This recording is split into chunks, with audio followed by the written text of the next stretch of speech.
গতকাল দেখেন পরীক্ষার্থী যারা এসএসসি পরীক্ষা 5 তারিখ তাদের পরীক্ষা আছে, যদিও সরকার আজকে ঘোষণা দিয়েছে 11 তারিখ থেকে পরীক্ষা। সে পরীক্ষার্থী তাদের জন্য আমরা জামিন চেয়েছি, তাদেরকে দেওয়া হচ্ছে না। পরীক্ষার্থী রিপোর্টে আসছে, আপনারা এই সাংবাদিকরা রিপোর্ট করেছে, যারা গ্রেপ্তার হচ্ছে তার 90% হচ্ছে অজ্ঞাত সাধারণ শিক্ষার্থী। আপনি যখন একটা সাধারণ শিক্ষার্থীকে আপনার গ্রেপ্তার করে নিয়ে আসলেন, মোবাইল চেক করে, অনেকে মোবাইল চেক না করেও গ্রেপ্তার করে নিয়ে আসছে, হ্যাঁ, কোনো ধরনের পরোয়ানা ছাড়া আপনি তাকে গ্রেপ্তার করছেন।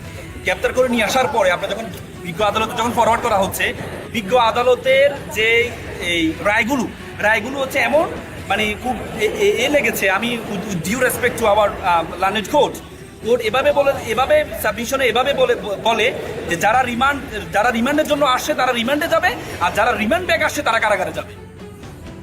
তার মানে আপনি বুঝেন যে মানে সরাসরি কোনো ধরনের, আপনি দেখেন আজকে 15 দিনে আমরা সাধারণ কোনো চুরি ডাকাতি কোনো মাদকের কোনো মামলা আমরা দেখতে পাচ্ছি না। আমরা আইনজীবী হিসেবে কোনো মামলা গ্রহণও পাচ্ছি না আমরা। কিন্তু তার চেয়ে প্রায় 200টি মামলা, 235টি মামলা শুধু রাজনৈতিক নাশকতার মামলা, যেটির মধ্যে হত্যা মামলা আছে, যেটার মধ্যে সাইবার নিরাপত্তা আইনের মামলা আছে, শুধুমাত্র এই যে পরবর্তী 15 জুলাই পরবর্তী ঘটনা নিয়ে মামলাগুলো হয়েছে। তার মানে আপনি যখন এই আসামিদের, আপনি যখন এই শিক্ষার্থী গ্রেপ্তার করছেন, গতকাল দেখেন পরীক্ষার্থী যারা এসএসসি পরীক্ষা 5 তারিখ তাদের পরীক্ষা আছে, যদিও সরকার আজকে ঘোষণা দিয়েছে 11 তারিখ থেকে পরীক্ষা।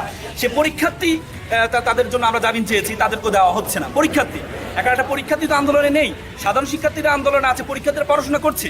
আপনি যখন পরীক্ষার্থীদেরকে তো গ্রেপ্তার করবেন, আপনি হতে পারবেন তাদেরকে সার্টেন টাইম আপনি কারাগারে রাখবেন। এই যে আমাদের জেনারেশনকে আপনি যখন গ্রেপ্তার করবেন, তখন তারা যে কারাগারে যাবে, কারাগার তো যতটুকু কারাগারের সামর্থ্য আছে, ক্যাপাসিটি আছে, তার চেয়ে ডাবল হচ্ছে। এই শিক্ষার্থী তারা ট্রমার মধ্যে পড়ে যাবে। এই ট্রমার মধ্যে যদি পড়ে, আমাদের নেক্সট জেনারেশন তো আমাদের জন্য ভয়ঙ্কর হবে।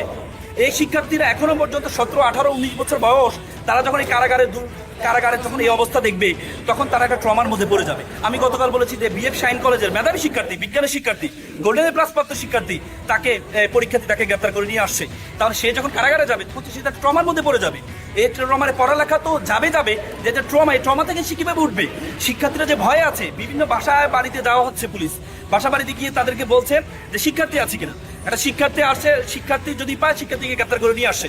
এবং কি সবচেয়ে মানে এটা খুব অ্যালার্মিং আর একটা বিষয়, যে বাণিজ্য হচ্ছে, মানে এত ভয়ঙ্কর বাণিজ্য হচ্ছে। শুধু বাণিজ্য যে প্রশাসনিক আইন শৃঙ্খলা বাহিনী জড়িত শুধু তা নয়, বাণিজ্য কিন্তু যারা পলিটিক্যাল লিডার আছে তারাও। গতকাল আমার কাছে একটা কল আসছে, একটা লোকে আমাকে বললো আমার একে গ্রেপ্তার, একটা ফার্মেসিস্ট, সে একটা ফার্মেসিতে বসে, বললো যে ওনাকে এসে একজন লিডার এসে বলেছে যে তোমাকে গ্রেপ্তার করবো, তোমাকে গ্রেপ্তার করবো, 50,000 টাকা দাও, তাহলে তোমাকে গ্রেপ্তার করা হবে না।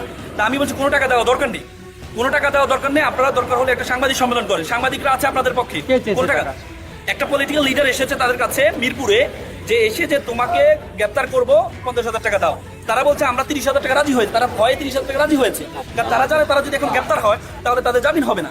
এই যে একটা বাণিজ্য, এটা তো আইনশৃঙ্খলা বাহিনী করছে, এটা অনেক আগ থেকেই আপনারা মিডিয়াতেও দেখিয়েছে আইনশৃঙ্খলা বাহিনী যে এই গ্রেপ্তার বাণিজ্যগুলো করছে। এখন সাথে সাথে পলিটিক্যাল যারা সুযোগ সন্ধানী, তারাও কিন্তু সে কাজগুলো করছে। আচ্ছা, আরেকটা বিষয় হচ্ছে যে ট্রমার কথা বললেন,